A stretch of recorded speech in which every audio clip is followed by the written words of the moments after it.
इनके पीठ में घाव है। कभी किसी ज़माने में इनका इलाज किया था, हम पीठ के घाव से पहचान गए। तो यहाँ आए थे, पीठ में घाव था, ठीक होके चले गए थे। अब सब झोले से आम निकाल निकाल के अकेले ही पेल रहे हैं। अरे भैया और लोगों के लिए रहने दो। अच्छा नहीं, उठावा डंडा, हम डंडा उठावा हम कर। आओ कहाँ है?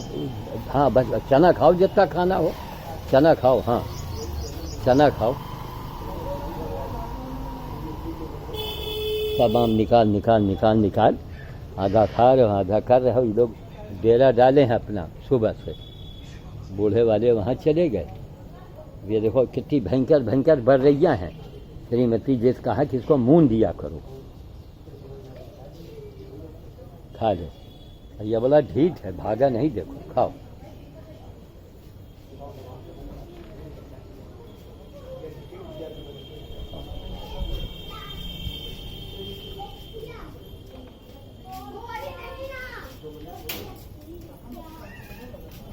निकाल। अरे भाई थोड़ा थोड़ा हम सबको खाने दो। 19 अगस्त देखो, उसके ऊपर हमारे सामने सब ये हरकत कर रहे हैं। उसके ऊपर चढ़ के बैठ गए, आराम से चढ़ के बैठ गए।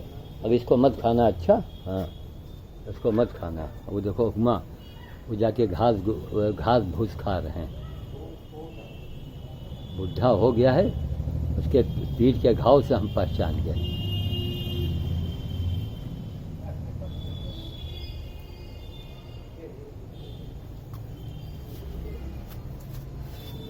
बहुत मारा अगर हमका डर भाई तो क्या। देखिए हम खाली हाथ खड़े हैं। हम इनके बीच में रहते रहते हिम्मत बन गई ना, ट्रिक मालूम होता है। जहाँ बंदर घोड़ के फिर हटो मत, अगर हटे तो अटैक कर देगा। और एक एक चना ढूंढ ढूंढ के खाया जाता है। चना बिना जा रहा है, बिन बिन खा रहा है। चले साहब, मुरादी जी आए हैं, जरा देखिए बातचीत। अब आम के पास मत जाना। अच्छा आपको ले जाने दो, वहाँ बंदर और भी तो खाएंगे छोटे छोटे। जय श्री राम, जय श्री राम, जय श्री राम, जय श्री राम। जय श्री राम। आज 19 अगस्त सन 2020, काफ़ी समय के बाद ये कोरोना वायरस के कहर के चलते काफ़ी समय के बाद आगमन हुआ श्याम साधु जी, गुरु जी से मिलने के लिए। तो काफ़ी समय हो जाता है तो हम लोग दिक्कत पड़ती है तो मिलना ज़रूर पड़ता है, छटपटाहट होती है एक। और ये पूरा समय इतना महत्वपूर्ण चला गया और ऐसे ऐसे हादसे हो गए जिनको बहुत पहले ही साधु जी द्वारा घोषणा कर दी गई थी। आपको ये भी मालूम होना चाहिए कि वन और हवन में बाबा मुरारी दास फुरसतगंज, रामलीला मैदान, और वन और हवन के विषय में बहुत साल पहले ये घोषणा की गई थी कि अगर वन और हवन रहेगा तो कोरोना जैसे संकट से बचाया जा सकता है आदमी को। क्योंकि तमाम ऐसे ऐसे वृक्ष, ऐसे ऐसे वन, ऐसे ऐसे कार्यक्रम हुए हैं, ऐसी ऐसी व्यवस्थाएं तैयार हुई हैं जिनके विषय में साधु जी से जानकारी लेना चाहिए। पशुओं के विषय में, वनस्पतियों के विषय में, यहाँ तक कि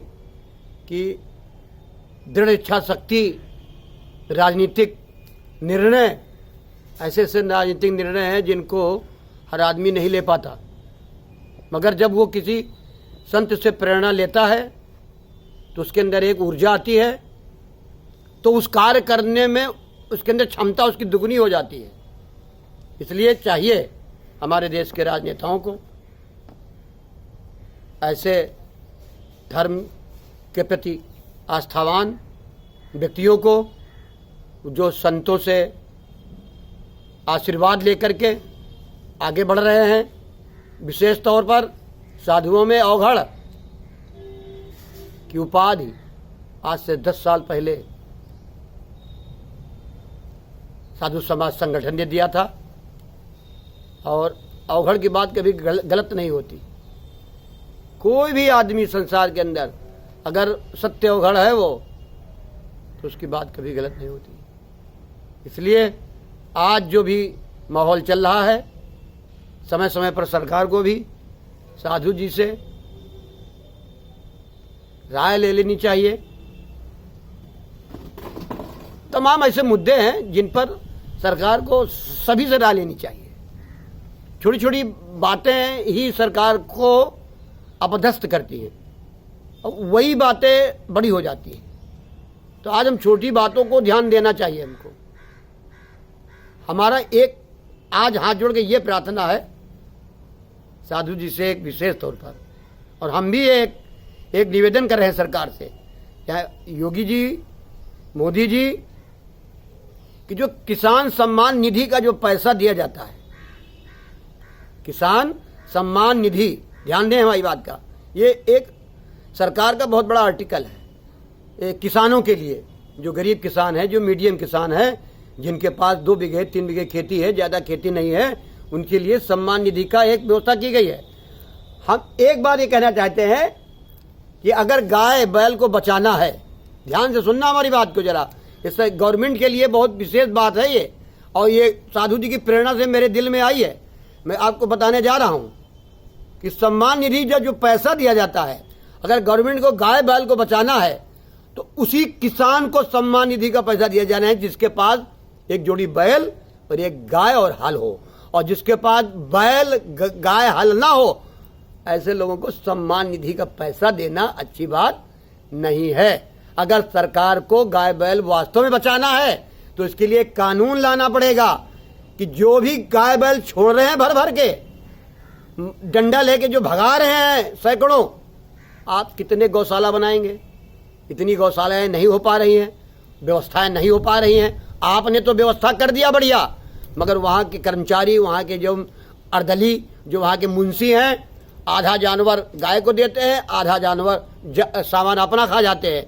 हमारा मतलब ये है कि अगर ये नियम लागू कर दिया जाए कि हर किसान के पास एक जोड़ी बैल और हल, 2-3 बीघा काश्त वालों के लिए अगर नहीं है हल बैल गाय, तो उसको सम्मान निधि का पैसा नहीं देना चाहिए। नियम यही होना चाहिए। इससे आपकी जो गोवंश परंपरा है जो नष्ट हो रही है वो बच जाएगी। और ये एक बहुत बड़ी बात है। आप हम साधु से प्रार्थना करेंगे, तो लाइव में कहेंगे उसको, इस बात को लाइव में कहेंगे। और ये एक बहुत बड़ी बात है। कितना करोड़ों किसान है, अगर 2-2 अगर एक जोड़ी हो जाए तो सारे बैल गाय एकदम सुरक्षित हो जाएंगे। किसी प्रकार की कोई परेशानी, कोई प्रॉब्लम हम करें। 2000 आप कान में टीका लगाए जा रहे हैं, उनको पहनाया जा रहा है, पहना तो दिया गया है, मगर कहते हैं 30 रुपया रोज आएगा, पर डे आएगा, या मगर इस प्रकार की कोई व्यवस्था भी सरकार के पास है नहीं ना, ठीक है। और इतनी जल्दी इस प्रकार की व्यवस्था हो भी नहीं सकती, क्योंकि इसमें बहुत धन खर्च होएगा।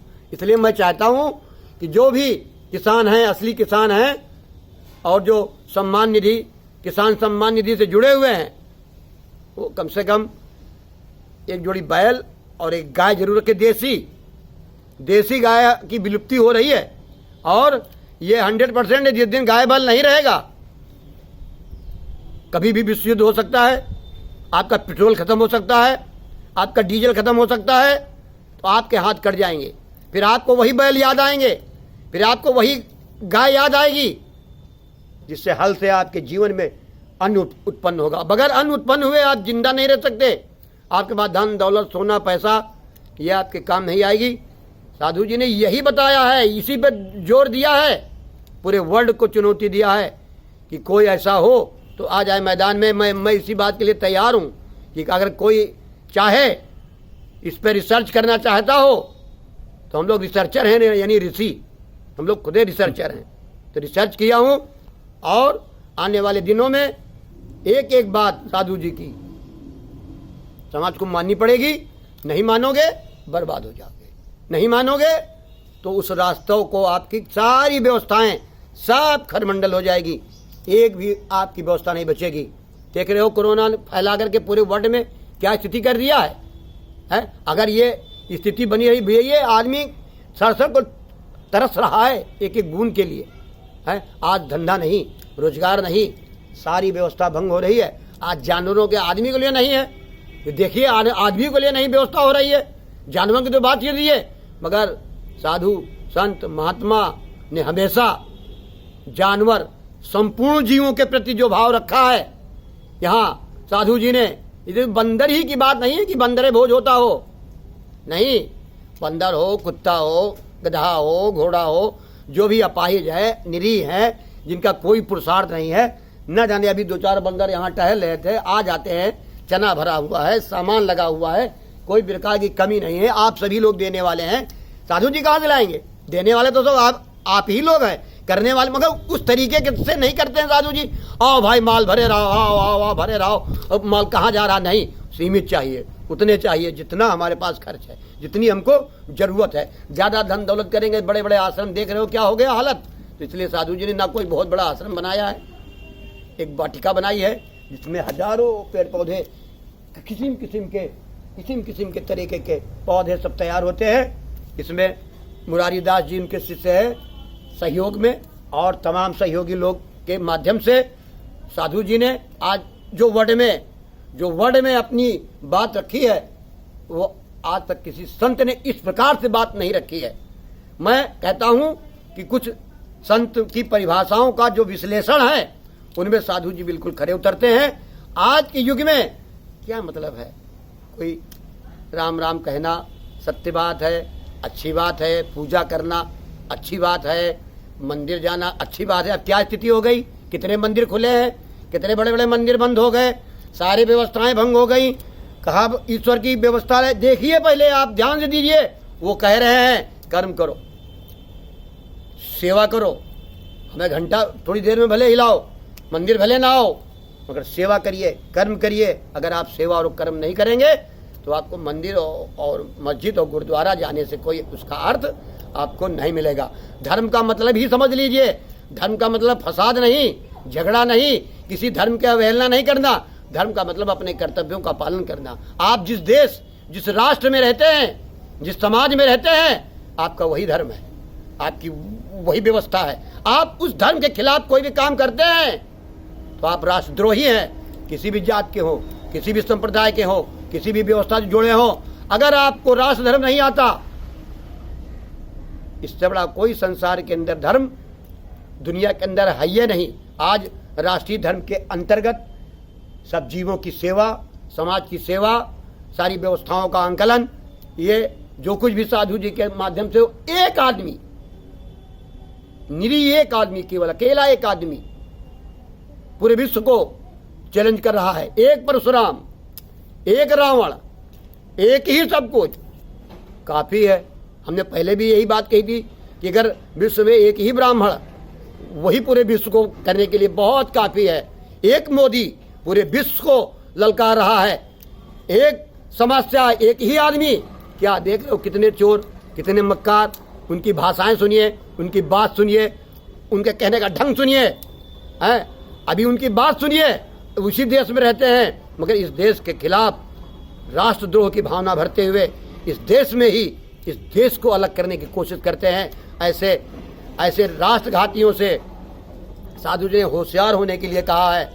वो कहीं भी हो, किसी भी स्थिति में हो, कितनी भी पहुंच वाले हों, रहते हों, आज उनके विनाश का समय सुनिश्चित होने जा रहा है। ये आप बात ध्यान कर लीजिएगा। अभी ये समस्याएं बढ़ती चली जा रही हैं, इसलिए साधु जी ने 10 साल पहले, 5 साल पहले यज्ञों के माध्यम से, तमाम सम्मेलनों के माध्यम से हजारों यज्ञ, एक नहीं हजारों यज्ञ कराने पर एक प्रोग्राम उनका विशेष तौर पर होता था, और उसी यज्ञ को माध्यम बना करके साधु जी ने यज्ञ की असली परिभाषा को परिभाषित किया था। यज्ञ का मतलब संसार के अंदर संगतिकरण, यानी हमारे समाज का एकत्रीकरण। यज्ञ का मतलब पर्यावरण से मुक्ति। यज्ञ का मतलब देवदर्शन, यानी सारे समाज को लेकर के जो कार्य किया जाता है वो यज्ञ कहलाता है। वो समाज की उपलब्धि उसमें, जिसमें सुनिश्चित होती है, जिसमें सारे समाज का, सारे देश का, सारे राष्ट्र का भला होता है। क्या यज्ञ, क्या धुआं कोई पकड़ लेता है? ऐसी ऐसी जड़ी बूटियाँ पढ़ने के बाद उसका जो परिजन्य बनता है वो पूरे राष्ट्र के लिए, पूरे देश के लिए और हमारे समाज के लिए बड़ी ही उपयोगी है। इसलिए साधु जी ने हवन और वन पे जोर दिया था। आज वन और हवन हम नहीं कहते यज्ञ करें, आप 50 आदमी इकट्ठा हों, ऐसा नहीं है। कोरोना का माहौल चल रहा है, घर में 1-2 लोग मिल करके अपने घर घर में थोड़ा थोड़ा हवन। और हवन में एक चीज ध्यान रखें, गूगल जो होता है, गूगल एक गूगल है जो आप पूरी दुनिया में रिसर्च करते हैं, एक गूगल आता है, उसको आप हवन में डालेंगे तो आप पूरी दुनिया को रिसर्च करेगा। ये मेरा दावा है, मैंने इस पर रिसर्च किया हूँ, मैंने यज्ञोपैथी किया हूँ, यज्ञ पे रिसर्च किया हूँ। इसलिए गूगल हवन में जरूर डालें।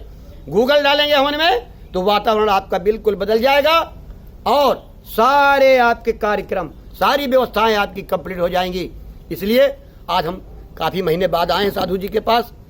इन्होंने हमको काम करने के लिए बताया, मैं काम में लगा रहता हूँ, जब समय मिलता है तो मैं आ जाता हूँ। अपने क्षेत्र में बंदर भोज का कार्यक्रम श्याम बाबा उधर चलाते हैं कालिंग की तरफ, उधर रोज बंदर भोज हो रहा है। आपकी प्रेरणा से जो भी बन पड़ रहा है हमारे शिष्यों के द्वारा, सारे कार्यक्रम का किरानी शुरू हो गया है।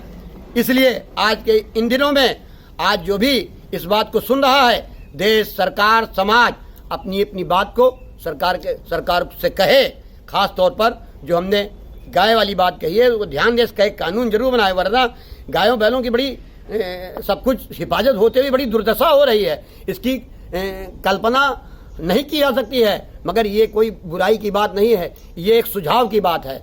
सुझाव किसी भी चीज़ को दिया जाना कोई खराब बात नहीं होती है। सुझाव में हो सकता है आप सुझाव आपको साधु जी का पसंद आ जाए, आप बात कर लें, उनको बुला लें। तमाम संसार के अंदर सभी लोग हैं, सभी को बुलाया जाता है। आज कर्म योगी को बुलाना बड़ा मुश्किल पड़ रहा है। हमारी यही सबसे मांग है, सरकार भी साधु जी से कुछ राय मशविरा चाहे किसी भी विषय पर, क्षेत्र पर भी ले सकती है। इसलिए हमारे उनके जीवन में उम्र की ओर जा रहे हैं, अवस्था बढ़ रही है। जो अनुभव उन्होंने संजो के रखे हैं जीवन के अंदर, अगर उनको आप शेयर नहीं कर पाएंगे तो उनके अनुभव दबे रह जाएंगे, फिर वो समाज के लिए काम के नहीं रह जाएंगे। इसलिए किसी का अनुभव अगर सर्वश्रेष्ठ है, बढ़िया है, तो उसे उस अनुभव को शेयर जरूर करना चाहिए। बस यही मेरी हाथ जोड़ के प्रार्थना है कि जो भी हो हमारी बात को सुन रहा हो, आज साधु जी के लिए, समाज के लिए, संतों के लिए, अपनी धर्म की रक्षा के लिए सभी को आगे आना चाहिए। इससे बड़ा अवसर आपको दोबारा जिंदगी में मिलने वाला नहीं है। ये बात आप बिल्कुल ध्यान कर लीजिए। ये सनातन है, सनातन रहेगा, सनातन बना रहेगा। इसे कोई भी मिटाने वाला दुनिया के अंदर पैदा नहीं है। ये भारत माता है, ये भारत माता रहेगी, भारत माता बनी रहेगी। जय श्री राम, जय श्री राम।